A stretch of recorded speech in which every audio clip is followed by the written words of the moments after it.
Noong unang bahagi ng Oktubre taong 2025, kumalat sa social media at ilang online platforms ang balitang si Attorney Claire Castro umano ang itatalaga bilang bagong kalihim ng Kagawaran ng Katarungan o DOJ Secretary, kapalit ni Secretary Crispin Remulla.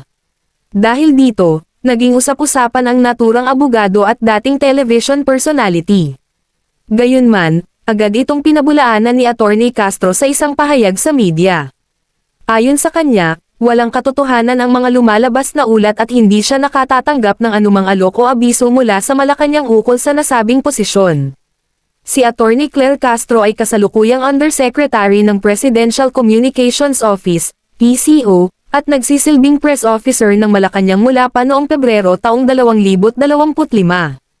Kilala rin siya bilang isang propesor sa batas at dating host ng programang Legal Forum.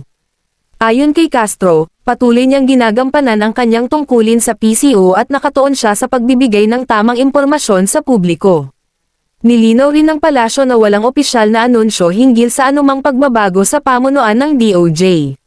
Sa ngayon, nananatiling walang basehan ang mga ulat tungkol sa umano'y pagtatalaga kay Attorney Claire Castro bilang kalihim ng Katarungan, at pawang mga espekulasyon lamang ang mga ito.